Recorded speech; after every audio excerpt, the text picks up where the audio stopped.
Hello everyone, Phreak here. Welcome to my patch 7.23 rundown. This is the first patch after Runes Reforged came out in 7.22, and it's actually a very light patch. It seemed like the planning for this one was mostly to observe huge outliers and buff or nerf slightly as needed. Also making this patch smaller is the fact that there were already some micro patches that were done within the first week or so of the patch that had hit 3 or 4 other big outliers, and thus we're left with a pretty small one overall.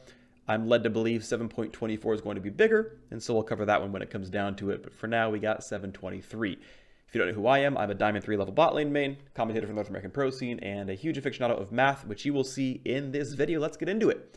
7.23, as I said, it's a pretty small one. We're going to skip past all the designer context because all you care about is me. You can read their context, of course, if you want to. There's no point in me reading their lines. You can do that on your own time. Gragas basically was a bit of a slow early jungler, and so instead of changing his base attack speed, they gave him a attack speed at level 1. Essentially, they gave him half the attack speed buff that the other junglers got, which is 15%, so we got 8%. So he gets a little bit more attack speed overall. Here's the numbers on that. He goes up from being 0.65 to 0.675. Which is an 8 to 6% by the end of it all. And in fact, this number goes down substantially as soon as he buys something like a Hunter's Machete or upgrades into any one of the bigger smite items that contain Hunter's Machete. It's why I said I'm glad they gave him attack speed at level 1 and not more base attack speed. It always frustrates me when, tank class champions like Darius, or even Juggernaut class champions like Darius, tank class champions like Gragas, get high base attack speeds because it mathematically incentivizes you towards auto attack builds, which I realize like some players might enjoy, but it feels wrong when your base stats incentivize a build different from what your items or your like active abilities suggest from you. So I'm always glad to see that this stayed at 0.625, which is like the baseline, and you very rarely have less than that, and you only really have more unless there's a reason to do so. I know there are exceptions out there, and you guys can point out plenty of them in YouTube comments, but generally speaking, this is nice. So hey, he gets a small attack speed buff, and what's cool is this actually does have a meaningful impact. Because I'm a bit late on this video, I got to look at some day 1 win rate data, which I'll show you at the end of this video to see how effective it has been. And what's also nice is because the buff is affecting really only his early clear. Well, you could say it's nice or not nice. It only really buffs his jungle, right? Like attack or like top lane and support Gragas and mid lane Gragas aren't going to use this buff nearly as much as jungle Gragas would. And you could make the argument that all of the roles for Gragas need buffs, and to be fair, they are all pretty low win rate roles. But at the end of the day, the more I think about it, the more, yeah, it'd be kind of nice to buff his other roles, because why not let mid lane or top lane Gragas work to a certain degree? But the goal is to buff only jungle Gragas, so there you go. Some minor bug fixes on Alawi. There's nothing really mathematical to do here. Certainly gains a little bit for doing this. Basically, her tentacle slams via her passive or her W won't fizzle if the target dies mid-acquisition, which is really good because in larger scale team fights, especially like when you're ulting and using W to smack people and whatnot, you get a lot of slams off, and I think it's reasonably frequent that you will attempt to get a slam, the target will die, your spells go on cooldown, or whatever else just happens. And so there's definitely some value in this. I think it's going to be huge. This is actually one of the champions I didn't look up the win rate for, but this would be probably to the tune of like 0.5%. I don't think Alawi is particularly weak anyway, but it's a bug fix that helps her be a bit stronger. Really nice buff to Jinx. I think Jinx is a really fun champion. I play her a lot. She's super fun, is a nice sort of would-be backline hyper carry. And it's interesting because she falls into a somewhat similar camp to Twitch, Kog'Maw, or Tristana as sort of a long-range backline sort of hyper carry, right? You might buy a Hurricane, you've got really good steroids in the kit, really good ways of dealing bonus damage. And what's interesting is when we saw the World Championship play out a few weeks ago, a month ago or so, we saw Twitch and Kog'Maw and Tristana all get played. And Jinx got picked, I think, once after the play-in stage, once we were up to the top 16. So though Jinx's class was good, it didn't seem like anyone wanted to play Jinx herself, and people would rather jump to a lane bully like Varus than pick the 4th best hyper carry in Jinx. And so I think her damage is fine. I actually think Jinx is a reasonably powerful champion. She seems to win just fine in the general sense, so this is a pretty small buff. But hey, cool, Flame Choppers now works like Veigar's Event Horizon or Malzahar's Nethergrasp, where it stops people mid-flight, which means it's really, really good against champions like Rengar, who are going to leap at you. And what's really nice is a lot of these assassins, it actually kind of tells you which way they're coming from. If you watch from Rengar's ultimate, you know who the closest target is, as you know which angle he's coming from. There's actually a couple of decent ways for Jinx to do this. Now, certainly, Flame Choppers are not a good reactive tool, right? Even though they are pretty much instant cast, they take time to arm about, I think it's like 0.6-ish seconds. I'm sure someone knows the exact number. I don't, but it feels like about a half second, slightly more in overall time. So certainly you can't be like, oh, Rengar's coming, ha! It doesn't work that fast. So certainly she still needs to premeditate some of this.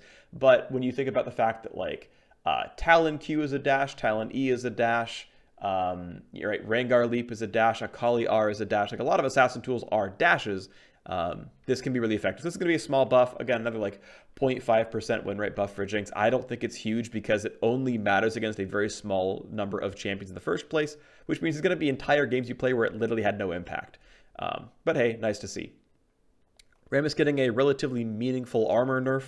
Looks like right now the goal, as they talk about Rammus and Aftershock here, right now the goal from the designer seems to be nerfing the champions more so than the Keystone runes. It seems like not many Keystone runes are getting nerfed. I do, again, expect to see some level of changes over the next few months, but for example, this patch does not have an immediate Aftershock nerf. There's nothing there for that. The only Keystone nerf so far is for Summon Aerie, and it's reasonable in my mind, but we're getting ahead of ourselves. Anyway, 4 armor is actually weirdly meaningful. So we're going to go down to Rammus's armor, and there's no point, by the way, in saying, ooh, what's his percentage of armor? Because that's a meaningless statistic. Percentage of armor doesn't matter. What actually matters is percentage of physical durability, which is what I did here, which really means you add 100 of the armor value on both sides and then do the difference, right? Because you have 136% durability versus 140% durability, not 36 versus 40, right? That's the actual math, and so those are what I divided in. And so, hey, he takes 3% more damage early game. You look at an ability like Defensive Ball Curl, that changes the math somewhat. I didn't do the math for that because it's just not really that important. But for a baseline Rammus, hey, he's going to take 2 to 3% more damage without Ball Curl on.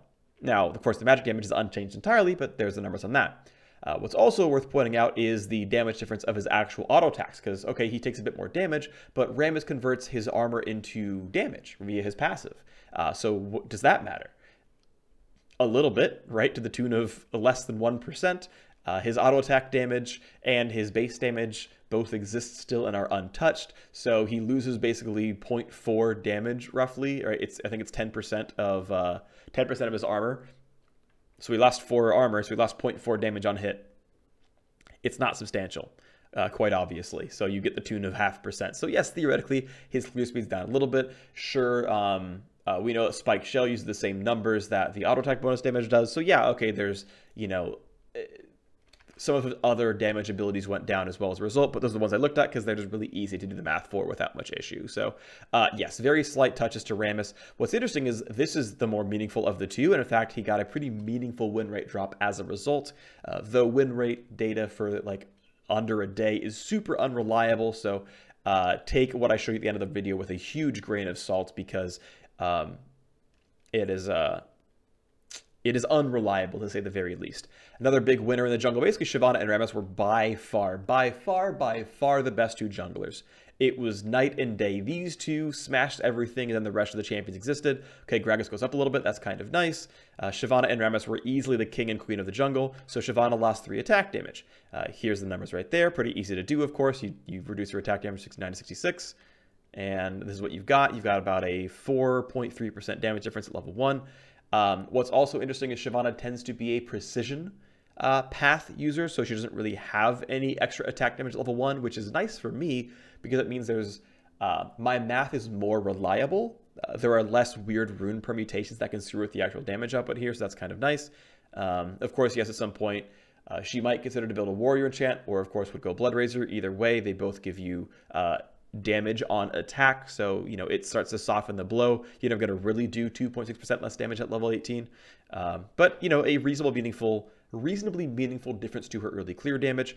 I want to point out that her Q is a total AD ratio, and it's literally just her attack damage, so it keeps the exact same percentages. Her W is a bonus AD ratio, so it's not affected in any way at all by her stat nerfs, but her E is a total attack damage ratio, and I want to say it's 0.3 attack damage.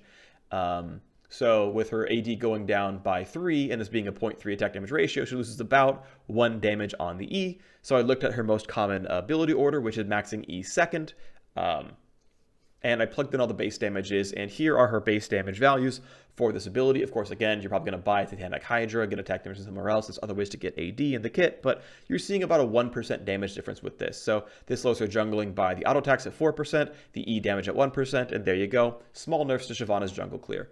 And certainly your jungle speed is an incredibly important stat for a jungler, because it's gold income and experience income and damage not taken, as well as how quickly you can gank, as well as how quickly you can do other things. So junglers are very sensitive to clear speed changes. So even though Shyvana is 3 attack damage, Rammus is 4 armor, and Gragas is 8% attack speed at level 1, these all actually had very substantial, or at least in some cases substantial, in some cases meaningful, changes in power.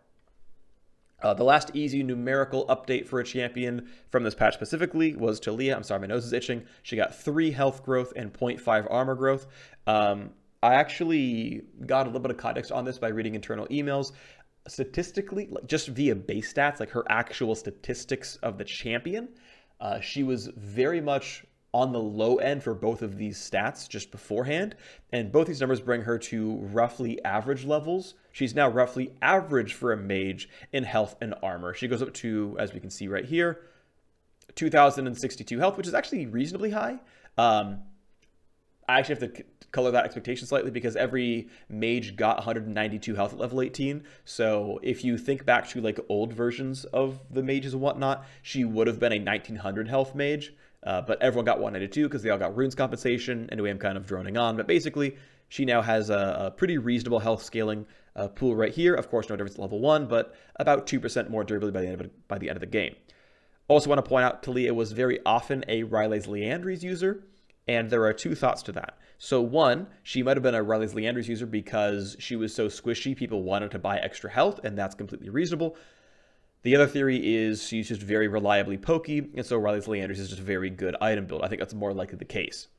And so if she's going to continue to build Riley's Liandry's, the percentage difference of this health, of course, means a bit less. She's probably going to start Doran's Ring level 1 as well, which also slightly lowers the percentage difference here, but it's still a meaningful difference in durability. I want to point out that this column over here to the right is the magical durability difference, because she got an armor buff, and that's going to be calculated on its own. So she is, by mid-game 1 to 2% more durable against mages, which is not very large, but it ended up mattering. Then we go over to her armor scaling buff, and because we know her health went up already, we can count that with the armor scaling as well. She goes to 80 armor now, which is a pretty reasonable armor number, and multiplying with the health buff that got her from up to 2.5%, she gets a substantial physical difference. And really do want to point out that like level 9 4% is pretty meaningful. And especially the fact that, the level 18 7.5%, these are actually pretty significant buffs in durability. This does absolutely move the needle against assassins. And not only is just the value in base stats really good, but keep in mind that if your opponents are getting lethality, the value of what little armor you have goes up.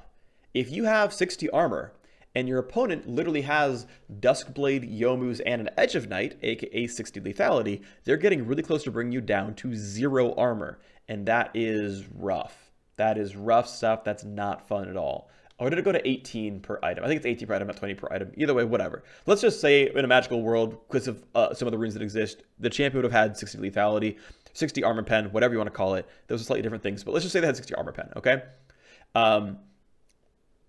Going from 60 to 66 armor, instead of it being like a 3% durability bump, actually becomes a 6% durability bump.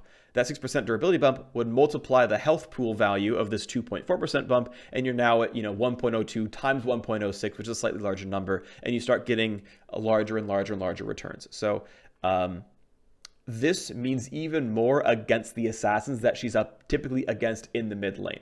Of course, it does not affect items like Last Whisper in any way because they only affect bonus armor, which does not count base stats. So she is exactly as you see here, this much more durable against marksmen, but against the Zeds and Talons of the world who build Dusk Blades and you feel really bad about it, and the Jungle Kha'Zix comes to ganks you, this is actually an even more meaningful buff against them. So that's a really cool thing to see. Sweet Talia gains a reasonable amount of durability, especially against physical assassins. In the middle of patch 7.22, there were some balance updates. Trigger Seed got 5 to 25 extra shield on it. Also, again, I talked about this in I think it was my Resolve Keystone rundown. He is a really big and great Guardian user. Nunu got 50 health. Ornn got some damage. What's really funny about this buff, by the way, is I'm shocked by this because Ornn got 10 damage on Searing Charge and the Shockwave. And what's funny is the abilities have, I think they are 0.3 bonus attack, bonus armor / bonus MR ratios, meaning for this compensation to really be worth 10, they would have been compensating for 30 bonus armor and magic resist. And I guess you could argue that that's what he really was going to get for himself in his glyphs, but considering that the base value went up by 10 at level 1, Ornn definitely did kind of win out in this set of changes overall. I want to also point out that I saw a lot of comments on Twitter. People were very shocked, especially like people in the pro scene were shocked to see Ornn getting buffed. But in terms of the actual, okay, pros think Ornn's really good. That's fine. Okay, congratulations. Pros think Ornn's good. Cool, whatever. Maybe he is. I don't care. That's fine. For the actual player base of Ornn, he is not overpowered. And the thing is, generally speaking, tanks, it's a weird thing to consider. I'm going to say it, and this is not entirely true, but in a lot of cases it still is. Tanks often need to be overpowered to feel satisfying. Now, I think Ornn is well designed on a satisfaction standpoint, but like, having someone actually want, and the reason is people don't want to play tanks, right? Tanks aren't as fun as other roles typically. Like, I could play Nautilus or I could play Yasuo. One of these is typically more fun as a champion. And because people don't play tanks much, the value of tanks goes up because if no one else is playing a tank, you really need that Maokai or Ornn or Nautilus, right? If your team comp is Sona, Ashe, Malzahar, Lee Sin, someone has to go in first, right? And if you pick Yasuo, that's not you. But when you pick Ornn, it is you, and now your team comp is better. And so it stands to reason that Ornn's win rate would tend to be higher than Yasuo's, right? Does that make sense? Do you guys understand what I'm going for here? And so for a solo queue situation, especially for like a low elo solo queue situation, for like your Joe Schmo Silver 3, which is more like average, but, bear with me here. Ornn should be overperforming compared to other top laners, and Maokai should be, and Nautilus should be, and yada, yada, yada. Tanks should be OP in general play, because general play doesn't typically have tanks, but tanks are good. So that's the aside I wanted to bring up here. So it's also okay if Ornn becomes overpowered statistically in general play base. And I actually did look at internal data, which is actually all-inclusive, and the actual all-inclusive internal data for all ratings for Ornn without, statistical mishaps that other websites can have, Ornn was only at 50%. So Ornn is actually not an overpowered champion, despite the fact that he's probably in a situation that he really should be, because of how good the Resolve tree is and how good tanks should be in this sort of metagame where no one's picking tanks. Okay, I moved on a lot with that one. Really quickly, here are the numbers on how much health Nunu gained. Of course, he's going to buy a Cinderhulk, and these numbers are going to be softer, but it was a very, very big bump to his early game stats. And then there was a very big set of nerfs to Sona. And by the way, after the fact, Sona was still incredibly, incredibly, incredibly good. She lost 2 armor, 4 attack damage, 5 points on shield, 5 points on heal. These are backwards. 5 points on heal, 5 points on shield, whatever. All right, so she got hit in a lot of places. So here are the numbers there. Sona's, of course, she didn't lose health or magic resist, so it's only a physical durability difference, but she's down to 28 armor, which is a 1.5 to 1.1 armor difference. Sona will not always be buying armor. If she ever buys a locket but probably never a Knight's Vow, and probably never, but theoretically a Zeke's Harbinger, or Convergence, is Zeke's Convergence now, I think. There are ways to build armor on Sona, but typically she's going to be getting like an Athene's or a Mikhail's or Redemption, an Ardent Sensor, and so this is one of the few champions where this nerf is going to stick. Like this amount of armor change is going to go down. I also want to point out that because of the big base armor buffs that support's got, that she actually has more armor 18 than the Talia we saw earlier, as Talia ends at 80. That said, Sona will never hit the same levels as Talia, so she will still be squishier. This chart will slightly lie to you. If you're going to look at the average Sona game, just cut it off at 12 and just don't look any further because it's going to lie. But anyway, there's her durability difference. Her attack damage difference is, of course, not very meaningful at all because she has her Q, she has power chords, she has summon Aerie potentially. You know, it's not really that big of a deal that her attack damage went down, but certainly, yes, to a relatively meaningful degree, her base attack damage did go down, which certainly matters when you're poking. It's still 4 less damage, and it matters even more during more extended trades, where Sona is actually pretty decent because, right, you buff yourself and your teammate with bonus damage on hit. You give both you and your teammate a heal and a shield, which means that the trade is longer. The shield gets used on both of you, and she's actually pretty decent in extended trades. There's no nerfs for extended trading somewhat. You know, what's kind of nice is, like, I don't know, she just kind of needs it, honestly. She was, like, very overpowered. Then here's the 2 nerfs onto the W, just the base values on the heal and shield going down a little bit. Of course, they're still pretty nice. Of course, they both affect 2 targets. The shield is going to affect 5. And it was just, like, light taps everywhere. One of the big things, and might have been part of the context for the Sona nerf, was basically she has a lot of extra ability power because unless you're doing Inspiration Resolve or a Resolve primary, you've got 25 ability power at level 1 because she's not running Domination primary. So she's either running Summon Aerie or she's running Inspiration into Sorcery. And even Inspiration into Domination is okay, but all of those are 25 plus ability power. And Sona scales a lot off of ability power. She actually, generally speaking, has access to more AP now than she did in the previous iteration of the champion in 721 and earlier. So, again, a lot of the reason why I think she was a big winner here. She was already a high win rate champion, and she still is, but she really gained a lot from this. So then finally we have the one nerf to a keystone. Summon Aerie is losing about a quarter of its base damage. Summon Aerie was, I think, the most frequent best in slot keystone in 722.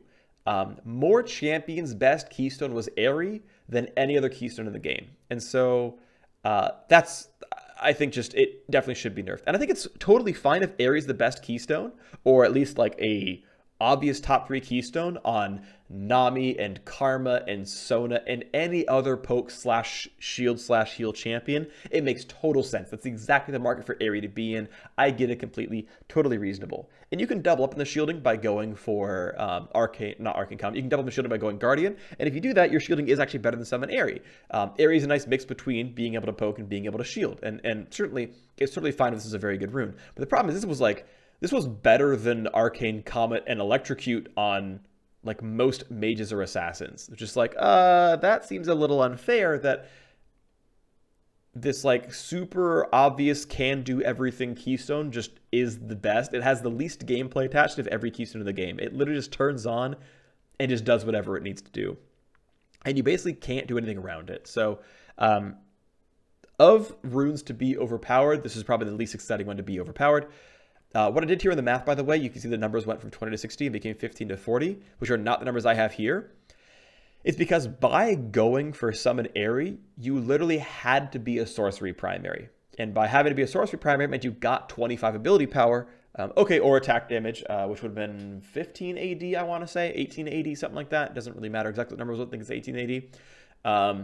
And so I just included that in the base damage because it basically is part of the base damage. Because they are completely inseparable. And so based on that, you have slightly softened nerfs, because that's how those numbers work, but still a pretty meaningful nerf to what Aerie provides you. This nerf will further soften with ability power, considering that it's, you know, still like a 0.1, I think it's a 0.1 AP ratio to 0.15 AD ratio, that at 400 ability power, which is, I think, reasonable to reach, in a, you know, pretty late game scenario, you've doubled the damage of Aerie, and the nerf goes, it's still minus 20, but instead of being 60 to 40, it's 100 to 80, which is a 20% nerf and not a 68% nerf. So you can see the nerfiness of this rune goes down over time. The other thing I want to point out, though, is for the most part, honestly, Airy is better in the early game. I think about big Airy/Comet would-be users because they apply in very similar situations. And one of my favorite examples is Teemo. Teemo was a big winner with Summon Airy. It was his best keystone by a lot. And in the late game, Comet's cooldown goes down to 8 seconds, and its damage is more than double whatever Airy's is. And in fact, with these nerfs, it'll be more than double. It'll be close to triple. In fact, it might be more than triple in certain cases. And the cooldown gets pretty close because 8 seconds on Comet. And the idea is that like Airy being more of an early game rune and Comet being more of a late game rune can now be a bit more true, because until the win rates of runes are close to the same, you can't really make the choice between being an early game or a late game champion, or doing an early game versus late game pick, right? If I say, hey, I'll give you 19 attack speed at level 1 or 20 attack speed at level 18, no one's going to take option B, right? It's ludicrous. That's stupid. Why would you ever, right? There's no reason to ever believe you would take option B. But if it's, I'll give you 5 attack speed level 1 and 20 attack speed level 18, maybe now the choice is a bit closer, right? And so until these things are actually comparable and they can actually win similar amounts, you don't get to make these choices. And so that's just, it's an idea or a line of reasoning I wanted to introduce, that win rate data is all encompassing in that it accounts for the average game. And until runes are as good as each other in the average game, you can't start, or at least close to each other in an average game, right? Like a rune has to be a top 3 keystone for your champion to be worth actually considering. And then saying, okay, this is 1% less good in an average game, but I think it's going to go late, so this is the right choice. And that's the world these things are going to live in. That if you really want to be a pure stats whore and say, this is the highest percentage win chance, so I'm going to run this rune every game, you can, and that's fine. But the goal of this entire system about runes is to give some level of optimization to say, yeah, this might not be as good in the average game, but I'm going to use my intelligence to say, I'm pretty sure this is better in the game that I'm playing. And we see this all the time, for example, in that pro players do not pick the high win rate champions in pro play. And I actually believe to a certain extent that they are wrong for overlooking champions like Malzahar as often as they do. And of course, we saw, for example, Malzahar went 3-0 in the world final. I know I'm taking it aside here, but there was an episode of The Dive that I was guest starring on, and one of the questions that we took from Twitter was, if you could build a comp of any 5 champions, what would it be? And I think me and Azael, and maybe even Jat as well, all put Malzahar mid. And at this time, Malzahar was barely getting any play at all. And I think he's always been like around in the pro scene, but barely getting any play at all. And the 3 of us, or at least the 2 of us, were all convinced, yeah, you can get any mid laner champion in League of Legends, it's Malzahar. It's Malzahar. We all pick Malzahar. Malzahar's the best mid laner. And again, he's always like been in the metagame, but you know, it wasn't really picked until, you know, that much until we go see Crown 3-0 Faker with it in the World Final. And certainly Crown wasn't the reason that they won, and I'm going off on a tangent now, but to a certain extent, I want to point out that statistical power really does matter, even in pro games. But in the parts where it doesn't, and there's still some element of truth in this as well, where I do agree with pros that win rates aren't everything. You can take a champion that has like a low win rate in normal play because it only works in competitive, or it only works on LAN, or this player's really good at it, or it's a kind of pick this other champion, or et cetera, et cetera, et cetera. There's lots of ways you can look at this kind of stuff. And this is that kind of world you're going to live in, where you're going to have things that are statistically close, and good players will identify the situations where one is better than the other. And that's where runes are going to try to live, and I think they'll get there. So with that said, we have one more rune to look at. I guess more than one rune to look at. Predator is getting a cooldown buff to the tune of about 1/6, which is kind of nice. Predator is certainly underperforming statistically, but because Predator requires gameplay, Predator is the only rune in the game that requires you to do something that you would never otherwise do to activate it. It is the only rune in the game that requires you to do something you wouldn't otherwise do to make use of the rune, which means it is definitely going to have a lower win rate because of usability issues. I think about champions like Yasuo that released like a 34% win rate and then got nerfed and then were 50% win rate champions because people got used to how to play the champion. Thresh was this, Yasuo was this, Ivern was this. Ivern was stupidly overpowered on release, but because he asked different skills of players, was incredibly weak on the opening couple of days. Predator's in the same situation where it's probably a very good rune, and I'm going to bet that within 2 months, Predator gets nerfed. And that's okay, because once people learn Predator, then you can nerf it. And it might mean that Predator's OP for pro games, and I'm going to guess that 723 is going to be the patch for All-Stars. I'm going to just like make a wild guess to say that's going to be the patch for. I don't know for certain, but I'm guessing. Predator is probably going to be taken in almost every single game in All-Stars, and that's fine. Like, I think that's okay. But eventually you want to get to the point where you have real choices, and once people are good at using Predator in the general sense, then I think Predator can be allowed to be nerfed, and that'll be in the next couple of months is my guess. Statistically, mathematically, Predator's nerf is very, very linear. It is exactly 1/6 off the cooldown at all points. I assume that I'm pretty sure it's correct. This is a linear scaling. And look, you just get more Predator activations. That's pretty awesome. So that's cool stuff. Very small thing. Zombie wards give you 1 gold, which just kind of feels good. That's kind of nice. Lots of little rune bug fixes. Electrocute used to stack with teammates. Oops. Arcane Comet with Victor Q. That's kind of nice. I actually had used a Kleptomancy Farsight Totem in a game I played 2 days ago, actually yesterday, and it was in lane against Darius with an item with my items full. So I literally just like I just Farsighted on him, and he's like, okay. So that was a little unlucky, but anyway, yeah. So some small little buffs here for. No, I didn't know that Wukong and Rakan didn't properly benefit from Ultimate Hat. That was going to be big buffs for those champions. That's cool. One of the big change that I think got overlooked a little bit is turret health bonus. Turrets have gained 300 extra health, but minions do 20% more damage to turrets. I actually wish they had written it as deal X% damage instead of X% reduced damage. Doesn't really matter, but I think it's better wording. But they do, from doing 50%, they do 60%, which is a 20% damage buff in actual value. And I have the math for how this looks, okay? Here you go. Here's the amount of health that turrets had, the amount of health that turrets have now, and some numbers. Okay, so if you're only killing it with champion damage, these turrets are about 9% more durable. All right, they're about 9% more durable against champions. Okay, so turret pushing is weaker. Maybe. Because minions do 20% more damage. They are 10% or 9% less durable against minions. And what's really cute is these numbers are almost exactly identical. This is 9.1, this is 9.1%. The split became basically the same number, which is pretty cute here. So what this means is, this is a buff or a nerf to turret durability based on how much the damage was coming from champions.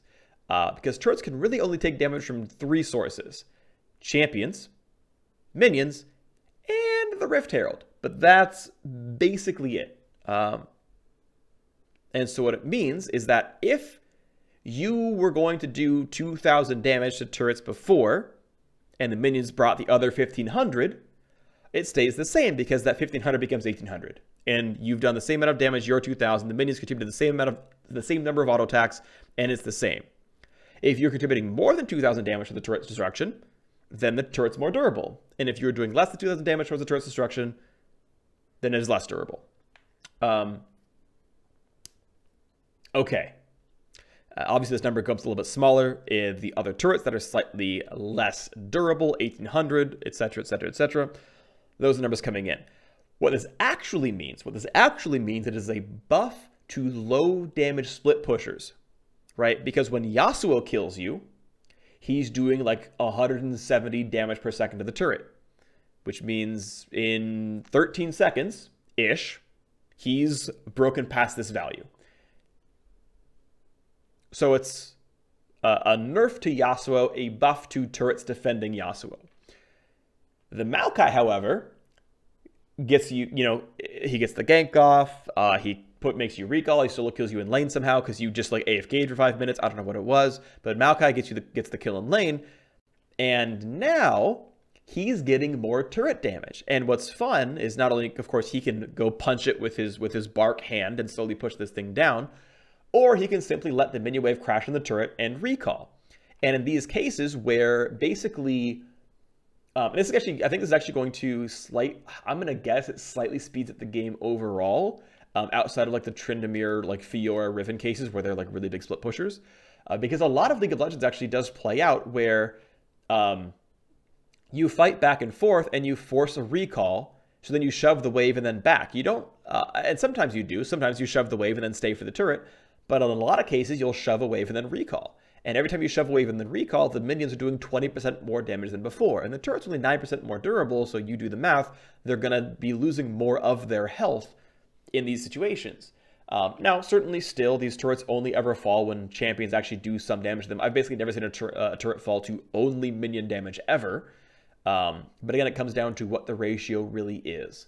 And if you really care, the next game you get out of, next time you win a game of League of Legends, go to the post-game screen, hit the graphs thing, and click damage dealt to structures, or damage dealt to turrets, and then add that up, right? If your team killed all 11 turrets on the map, you should expect to see about 40,000 damage to turrets. And if you've done half of that, right? If your team has contributed 20,000 damage to turrets overall, then this was the same. If your team contributed more than 20,000 damage to turrets, then this nerfed your pushing, and if your team did less than 20,000 damage to turrets, then this buffed your team's pushing. And so if you just want to see whether this helped you win the game faster or slower, you can look, right? And it's again, roughly 2,000 damage per turret killed will be your number, and then you'll know, and that's kind of fun. So that's there for you. Other minor changes, first one of the day, and I'll give some blue essence as well as XP. Leveling beyond 50 becomes quite a bit faster. It just caps at 50 now instead of leveling up until 150 and getting more slowly. The client now has a skins tab, which is cool. You can spectate challenger games by going to the ladder page in the client, clicking over to challenger tier, and then right-click to spectate games from there. Some minor updates to champion game info, champion bios. More champion skin splashes got updated in those little bottom left corner things. More visual cues and champ select is nice. Battle boost back on ARAM. The overcharge game mode is coming very, very soon. I haven't played it. I've only watched the trailer. I don't know how fun it's going to be. I hope it's very fun, but it looks really cool.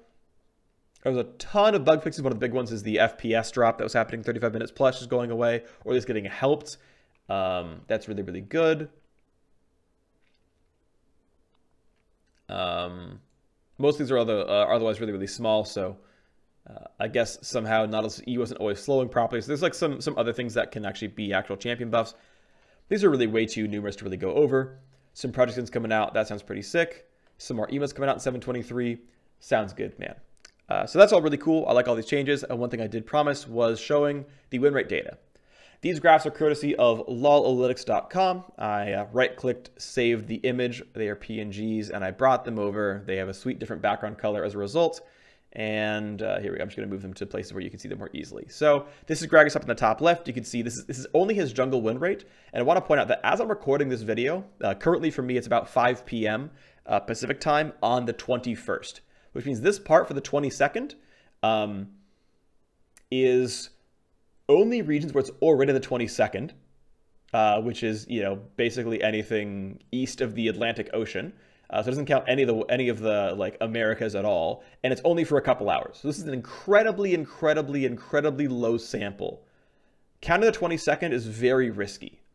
This is an incredibly low sample, but it's Gragas jungle, and you can see the directionality, of course, is quite good. It buffs his jungle, but you can't trust his number exactly, going out to a 50% win rate. Here's Rammus, who got his armor nerfs. You can see he was fluctuating a little bit, and then you can see the directionality 21st, 22nd, plummeting down towards 50. And again, the sample size for 22nd itself quite low. Here's Shyvana, who is also staying very high at around the 53, 54%, and also shot down about 2%, going towards 52. And then here is Talia, who is also languishing down here in the 47s. That's pretty rough. Doesn't feel too good. And then bam, last couple of days, because the 21st, which is today in my time, did count a lot of games in the patch, right? Counted several games. Not all. There's actually both patches have been played on 11/21, but you can see moving up and to the right. I don't think this is going to be a 54% win rate champion. Again, sample size is a thing. This is probably way too high, but again, you can kind of see that food for thought there. So win rate data, always fun to look at as early looks at how these things are doing. That's pretty cool stuff. Anyway, thank you all very much for watching. I will see you next time for, I don't know what video I'm going to do next, but probably in 2 weeks for the 724 rundown. Maybe it's 3 weeks. I don't know. We'll see what happens. Anyway, I will see you next time. Thanks for watching. Goodbye.